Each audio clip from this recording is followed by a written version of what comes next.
सिन्दूरारुण विग्रहां त्रिनयनां माणिक्यमौलिस्फुरत्तारानायकशेखरां स्मितमुखीमापीनवक्षोरुहां पाणिभ्यामलिपूर्णरत्नचषकं रक्तोत्पलं बिभ्रतीं सौम्यां रत्नघटस्थरक्तचरणां ध्यायेत्पराम् अम्बिकाम् अरुणां करुणातरङ्गिताक्षीं धृतपाशाङ्कुशपुष्पबाणचापाम् अणिमादिभिरावृता मयूखैः अहमित्येव विभावये भवानीं ध्यायेत् पद्मासनस्थां विकसितवदनां पद्मपत्रायताक्षीं हेमाभामपीतवस्त्रां करकलितलसद्धेम पद्माम्बराङ्गीं सर्वालङ्कारयुक्तां सततमभयदां भक्तनम्रां भवानीं श्रीविद्यां शान्तमूर्तिं सकलसुरनुतां सर्वसंपत्प्रदात्रीं नारायणी नमोस्तुते।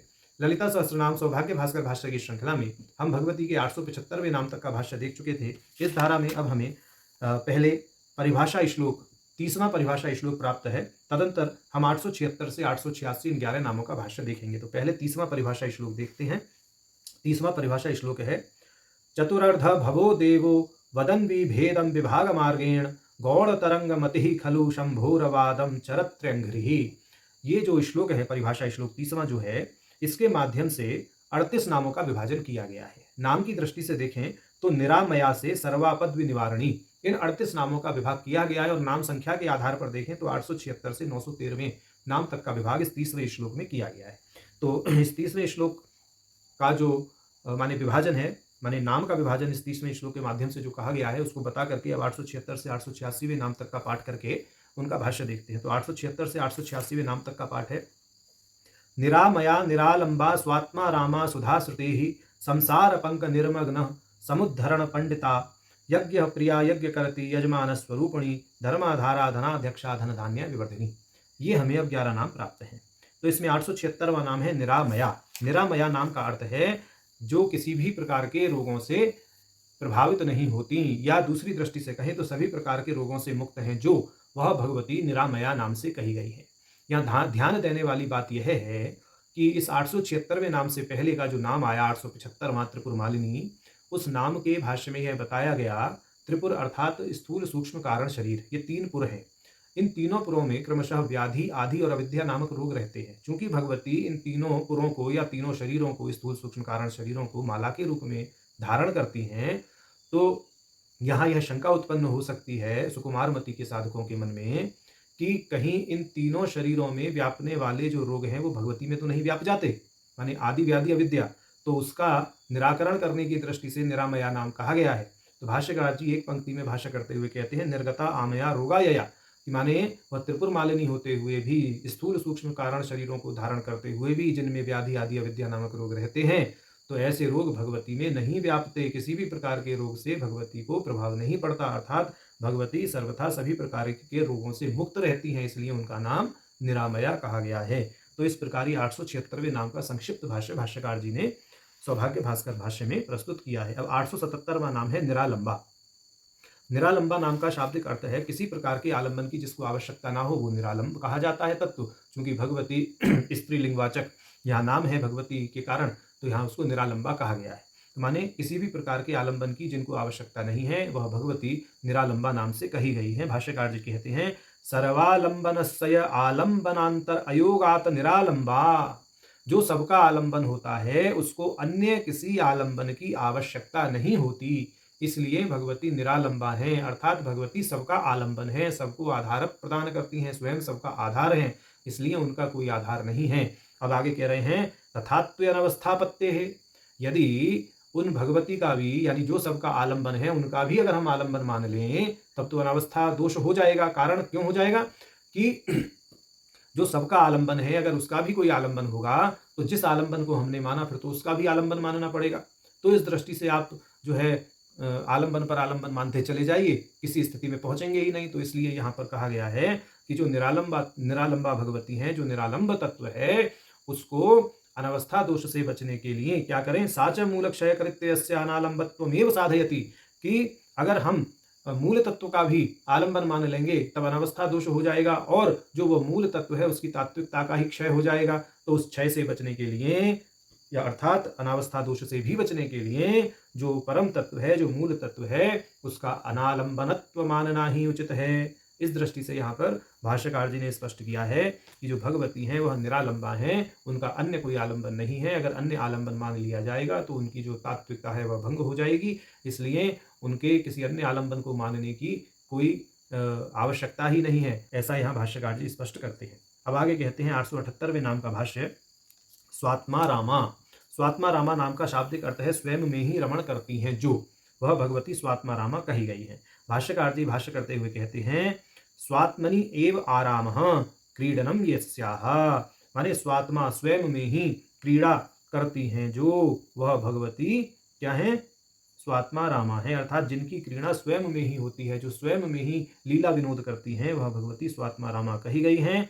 स्वात्मानम एव द्वेधा विभाज्य न्योन्यम क्रीडमानेति यावत, ये कह रहे हैं वह स्वयं को ही दो, ये यहाँ पर दो शब्द जो है ना द्विधा, यह उपलक्षण है, यहाँ अनेक मानना चाहिए, द्विधा का अर्थ अनेकधा मानना चाहिए। तो वह स्वयं को ही अनेक भागों में विभक्त करके अन्योन्य के साथ में क्या करती हैं, लीला विनोद करती हैं, क्रीड़ा करती रहती हैं। तो ऐसा यहाँ पर भाष्यकार जी ने स्पष्ट किया है। अब कहते हैं तथा माध्यन्दिना अधीयते स वै न रेमे तस्मादेकाकी न रमते स द्वितीयम् इच्छत् स ये तावानास यथा स्त्री पुमांसो संपरिष्वक्तौ स इममेवात्मानं द्वेधा पातयत्ततः पतिश्च पत्नीश्च भवताम् इति। ये कह रहे हैं, ये बृहदारण्यक उपनिषद की श्रुति है 1:4-3 कि वह जो परम तत्व है वह रममाण नहीं हुआ, इसी से जो एकाकी पुरुष है वह रममाण नहीं होता।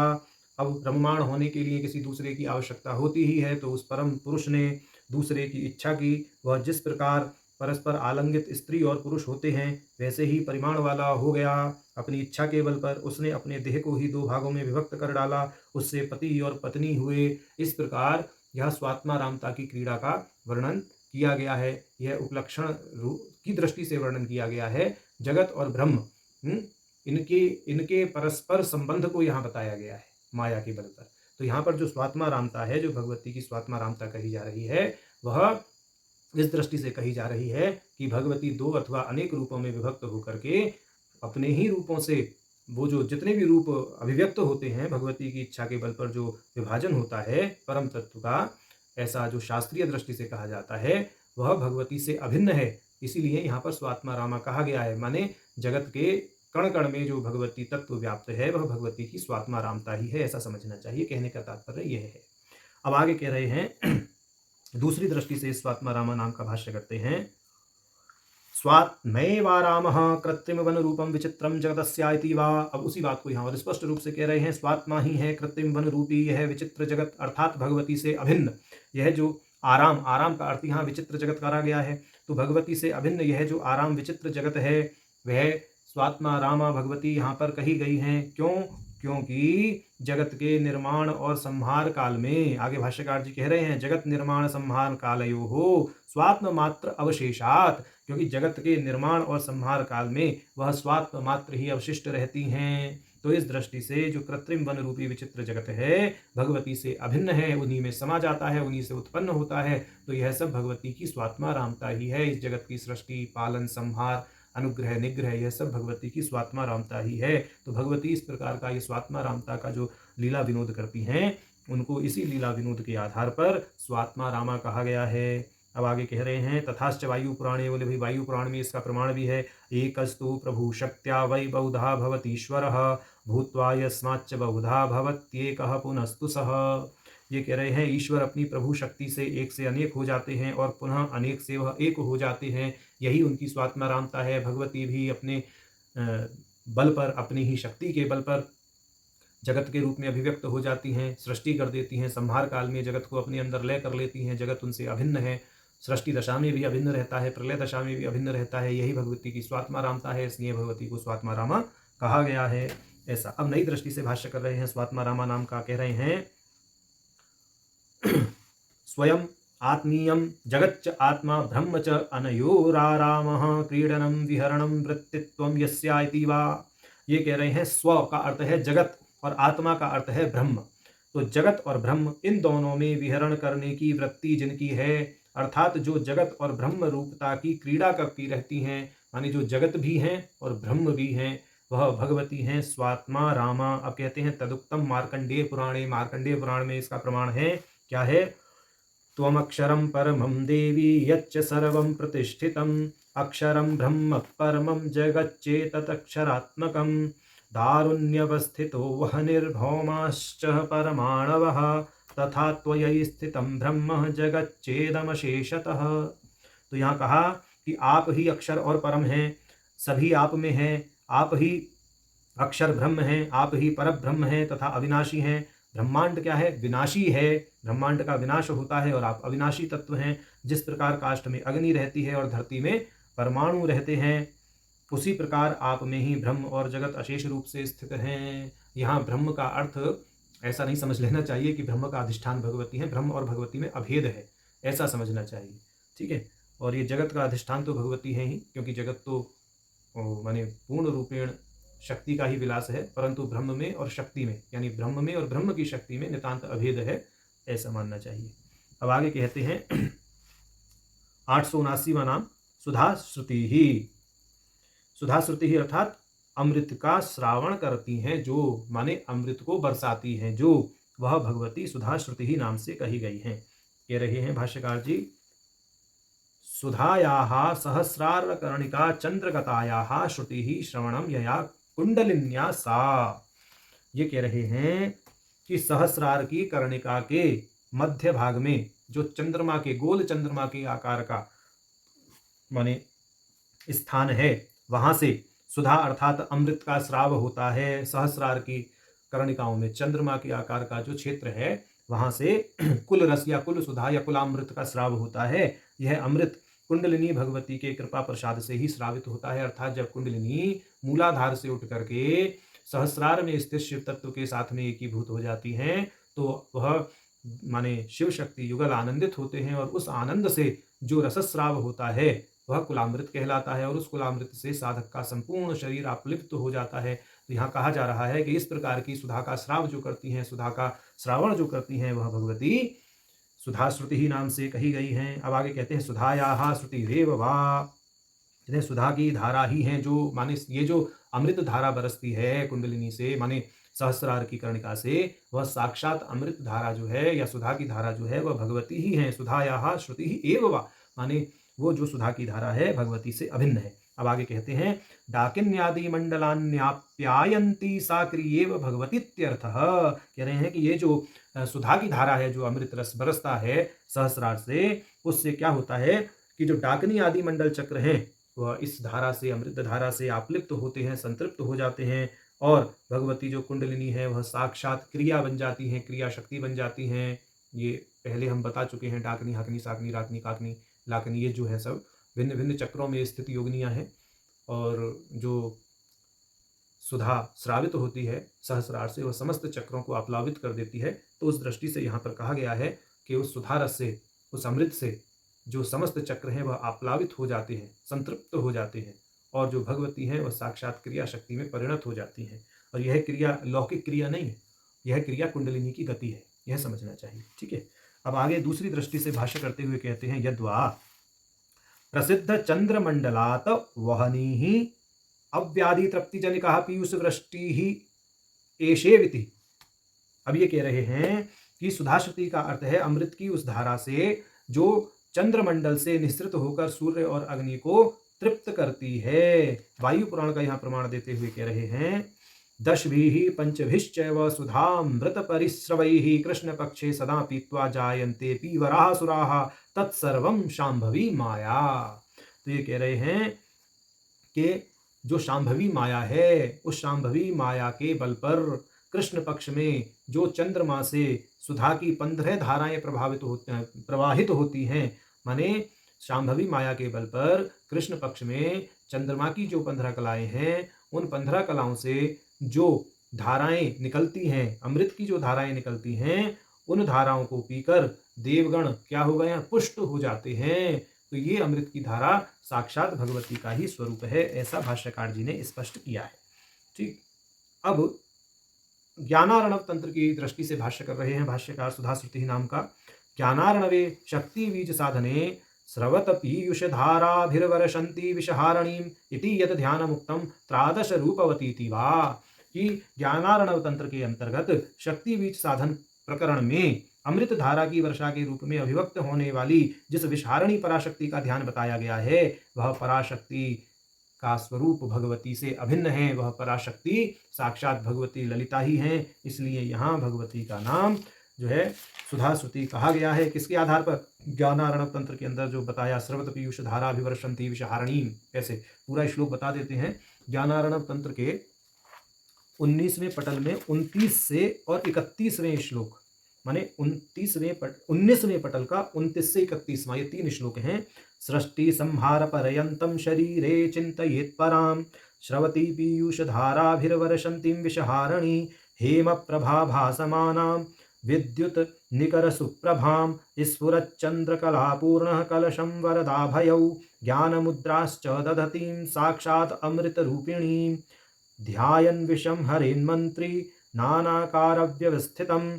तो इस ध्यान में जो ये श्रवती पीयूष धाराभिवर्षन्ती विषहारणी, एक तो ये पद आया और दूसरा ज्ञान मुद्रांश दधतीं साक्षात अमृत रूपिणी, ये इस ध्यान के अंतर्गत आया। इसी के आधार पर यहाँ पर जो सुधा श्रुति नाम है वो भाष्यकार जी ने व्याख्यायित किया है। अब 880वां नाम हमें प्राप्त है संसार पंक निर्मग्न समुद्धरण पंडिता। तो इस नाम का तो सीधा सीधा अर्थ है कि संसार का अर्थ है जन्म मरण का चक्र। तो ये जो जन्म मरण का चक्र है, इस चक्र में जो फंसे हुए जीव हैं उनका उद्धार करने में जो कुशल हैं वो भगवती हैं। संसार पंक निर्मग्न समुद्धरण पंडिता। भाष्यकार जी सीधा सीधा भाष्य करते हुए कहते हैं, संसार लक्षणे कर्दमे निःशेषेण मग्नानां जनानां सम्यक उद्धरणे पंडिता कुशला। अतएव उक्तम कौर्मे कि कूर्म पुराण में इस विषय में प्रमाण दिया गया है। क्या? ये मनागपि शर्वाणि स्मरन्ति शरणार्थिनः दुस्तरापार संसार सागरे न पतन्ति ते। ये कह रहे हैं पूर्व पुराण का वचन है, जो थोड़ा सा भी देवी का स्मरण करते हैं वे शरणार्थी अर्थात भगवती के शरणागत भक्त संसार रूपी असीम सागर में नहीं गिरते, जिसे पार करना अत्यंत कठिन है। माने भगवती उनको ऐसे सागर से उत्तीर्ण कर देती हैं जिसको पार करना कठिन है, और वह सागर है संसार का सागर, संसार की कीचड़। तो ऐसा यहाँ समझना चाहिए। तो इसी दृष्टि से भगवती का नाम है संसार पंक निर्मग्न समुद्धरण पंडिता।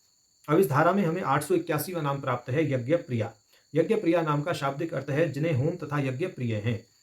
यज्ञाः प्रिया यस्याः, यज्ञ प्रिय हैं जिनको। अब आगे भाष्यकार जी कहते हैं संक्षेप में, यज्ञो वै विष्णुरिति श्रुते तत्प्रिया इति वा, कि यज्ञ और विष्णु में अभेद है श्रुति के अनुसार। तो विष्णु को जो प्रिय है, यानी यज्ञ भगवान विष्णु का विशेषण है या यज्ञ भगवान विष्णु का पर्याय है, ऐसा समझ लेना चाहिए। तो उस दृष्टि से यहाँ पे है कि विष्णु को जो प्रिय है, क्योंकि भगवान विष्णु की सहोदरी है भगवती, इसलिए वह भगवान विष्णु को प्रिय है, इसलिए उनका नाम है यज्ञ प्रिया। विष्णु जिनको पसंद करते हैं अपनी किसके रूप में? अपनी बहन के रूप में, अपनी सहोदरी के रूप में। इस दृष्टि से भगवती को यहाँ यज्ञ प्रिया कहा गया है। यहाँ यज्ञ का अर्थ विष्णु करके भाष्यकार जी ने भाष्य किया है। अब आगे कहते हैं यज्ञ कर्त्री, माने यज्ञ को करने वाली, यज्ञस्य कर्ता, ऐसा जो यज्ञ को करती है। वास्तव में ये जो 882वां नाम है यज्ञ कर्त्री, इस 882वें नाम का भाष्य 883वां नाम जो है यजमान स्वरूपणी, उसके साथ किया जाएगा। तो यज्ञ कर्त्री और यजमान स्वरूपणी ये क्रमशः 882 और 883वें नाम है। तो अब इनका भाष्य एक साथ ही देख लेते हैं। तो यज्ञ कर्त्री का तो सामान्य अर्थ हो गया था यज्ञ को करने वाली, और यजमान स्वरूपणी का सामान्य अर्थ हो जाएगा यज्ञ को करने वाले यजमान से अभिन्न है जो, वह है यजमान स्वरूपणी। तो अब ये 882 883 यानी यज्ञ कर्त्री और यजमान स्वरूपणी, इनका भाष्य देखते हैं एक साथ। भाष्यकार जी कहते हैं, यज्ञस्य कर्ता यजमानात्मको दीक्षित मूर्ति परम शिवस्तस्य पत्नी दीक्षाख्या संतानस्य माता तदुक्तम लैंगैः। ये कह रहे हैं यज्ञ का कर्ता जो यजमान होता है वह दीक्षित मूर्ति साक्षात परम शिव ही है, माने परम शिव से वह अभिन्न है। ठीक, उसकी जो पत्नी है उसका नाम दीक्षा होता है, और दीक्षा का जो पुत्र होता है उसका नाम संतान होता है। अर्थात जो दीक्षा है वह संतान की माता है, और जो परम शिव है दक्षिणामूर्ति साक्षात दीक्षित मूर्ति जो है वह यजमान है। लिंग पुराण में इस विषय में प्रमाण मिलता है। तदुक्तम लैंगैः यजमानात्मको देवो महादेवो बुधै प्रभुः उग्र इत्युच्यते सद्भिरीशानश्चेति चापरैः उग्राहव्यस्य देवस्य यजमानात्मनः प्रभोः दीक्षा पत्नी बुधैर्युक्ता संतानाख्यस्तदात्मजः। तो ये जो है लिंग पुराण का प्रमाण है। इसका अर्थ है उग्र स्वरूप ही ब्रह्म का अपर स्वरूप है। यज्ञ करने वाले को यज्ञकर्ता कहते हैं, उसकी पत्नी को दीक्षा तथा उसके पुत्र को संतान कहते हैं। इसी प्रकार का जो वचन है वायु पुराण में भी मिलता है। कहते हैं कि वायु पुराणेपि उग्रा तनुः सप्तमी या दीक्षितेर्ब्राह्मणैः सह दीक्षा पत्नी स्मृत्या तस्य संतानः पुत्र उच्यते। तो माने समान अर्थ ही इस वायु पुराण के श्लोक का भी है, जैसा कि लिंग पुराण के श्लोक का था। अब आगे कहते हैं, नई दृष्टि से कुछ कह रहे हैं कि अष्टसु शिव मूर्तिषु चर्मा यजमान मूर्ति रीति क्वचित वर्ण्यते क्वचित आत्मा इति तद उभयम अपि आहा। ये कह रहे हैं कि जो भगवान शिव हैं उनके 8 स्वरूपों में जो 8वां स्वरूप है, माने जो चरम स्वरूप है, उसको कुछ लोग यजमान मूर्ति मानते हैं और कुछ लोग आत्म स्वरूप मानते हैं। ठीक, तो कह रहे हैं कि हम दोनों को ही लेकर के बात कर रहे हैं यहाँ पर, और हम ये मान रहे हैं कि जो दोनों हैं, माने जो यजमान है यानी भगवान शिव का जो 8वां स्वरूप है यजमान, वह भगवती से अभिन्न है, और जो आत्मा है वह भी भगवती से ही अभिन्न है। तो इस दृष्टि से यहाँ पर भाष्यकार जी ने कहा, कहते हैं यजमानस्य स्वयस्य यजमानास्यौ दीक्षितात्मनौ तौ रूपे अस्या इति। तो ये कह रहे हैं यजमान और स्व अर्थात दीक्षित और आत्मा ये दोनों भगवती के ही स्वरूप हैं। यहाँ इन्होंने स्पष्ट रूप से बोल दिया, और इनमें अभेद होने के नाते, माने आत्मा में, भगवती में, यजमान में, परम शिव में, इनमें अभेद होने के नाते भगवती को साक्षात यजमान स्वरूपिणी कहा गया है। अब आगे कह रहे हैं अल्पाश्चतरस्य पूर्व निपातो न नित्य तत्तादुर तत्य निर्देशात उक्तंच लिंगे। लिंग पुराण का वचन बता रहे हैं, पंचभूतानि चंद्रार्कावात्मेति मुनिपुंगवाः मूर्तिरष्टो शिवस्याहुर्देवदेवस्य धीमतः आत्मा तस्याष्टमी मूर्ति यजमाना हव्यया परा। तो यहाँ इन्होंने स्पष्ट कर दिया कि मुनियों ने भगवान शिव के 8 स्वरूप बताए हैं। उन 8 स्वरूप में कौन कौन से हैं? 5 तो हैं महाभूत, आकाश, वायु, अग्नि, जल और पृथ्वी। ठीक, उसके अलावा सूर्य, चंद्रमा और आत्मा। उसका 8वां स्वरूप आत्मा जो है वही यज्ञ करता है, ऐसा यहाँ पर उन्होंने बोल दिया। आत्मा तस्याष्टमी मूर्ति यजमान अव्ययापरा, कि जो आत्मा है वह यजमान से अभिन्न है, आत्मा ही यजमान है। तो इस प्रकार भगवान शिव के 8 स्वरूपों में जो चरम स्वरूप 8वां स्वरूप है वह यजमान है, वह भगवती से अभिन्न है, इसलिए भगवती का नाम यजमान स्वरूपिणी कहा गया है। ऐसा यहाँ भाष्यकार जी ने भाष्य में ख्यापित कर दिया। अब 884वां नाम हमें प्राप्त है धर्माधारा। धर्माधारा नाम का शाब्दिक अर्थ है धर्म का आधार है जो, वह भगवती धर्माधारा कही गई हैं। अब धर्माधारा नाम का भाष्य करते हुए भाष्यकार कहते हैं तत् देशेषु शिष्ट परंपरायाता वेद अविरुद्धाः क्रिया धर्मपद वाच्याः तथा च संवर्त स्मृति ही। देखिए, एक बात हम आपको यहाँ बता दें, धर्म आधारा नाम का यहाँ जो भाष्य कर रहे हैं ना, बड़ा विचित्र संधि विच्छेद करके कर रहे हैं कि धर्म धन आ धन धारा, ऐसा करके यहाँ इन्होंने क्या किया है, यहाँ पर भाष्य किया है कि तत्त देशेषु शिष्ट परंपरायाता वेद अविरुद्धाः क्रिया धर्मपद वाच्याः। धर्म का अर्थ कर दिया है कि जिन जिन देशों में शिष्ट परंपरा के अनुसार जो जो वेद के अविरुद्ध क्रिया होती है वह धर्म पद से वाच्य है। और संवर्त स्मृति का वचन है यस्मिन् देशेश्च आचारः पारंपर्यः क्रमागताः आमनायैहि अविरुद्धश्च स धर्मः परिकीर्तितः। यह धर्म की परिभाषा है संवर्त स्मृति के अनुसार, अर्थात जीवन पद्धति प्रत्येक देश में परंपरागत रूप से चली आती है तथा वेदों से विरुद्ध नहीं है, माने जो क्रियाएं वेदों से विरुद्ध नहीं हैं वह धर्म कहलाती हैं, ऐसा यहाँ कहा है। और आ का अर्थ है सभी स्थानों में, और धारा का अर्थ है शास्त्र सम्मत क्रियाओं की धारा प्रवाहित करती हैं जो, माने भिन्न भिन्न स्थानों में, भिन्न भिन्न देशों में क्या करती हैं भगवती?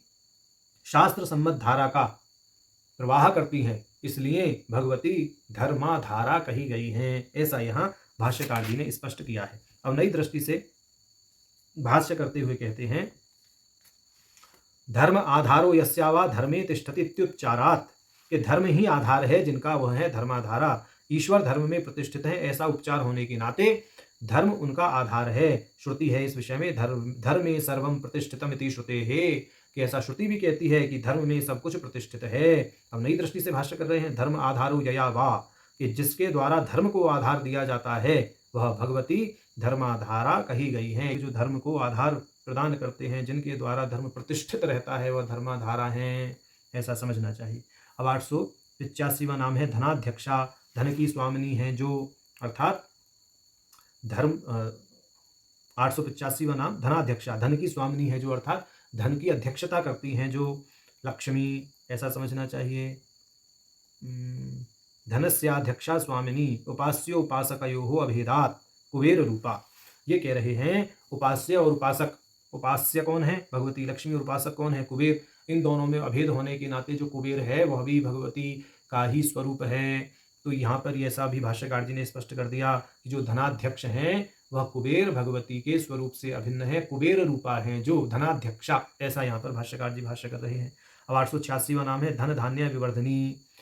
धन धान्य विवर्धनी अर्थात धन धान्य की विशेष रूप से वृद्धि करती है जो वह भगवती है धन धान्य विवर्धनी। धनानि धान्यानिश्च विशेष्य वर्धयति। धन धान्य की विशेष रूप से वृद्धि करने वाली भगवती का नाम है धन धान्य विवर्धनी। तो आज हमने 30वां परिभाषा श्लोक देखा और इसी के साथ 876 से 886 11 नामों का भी भाष्य देखा। नारायण।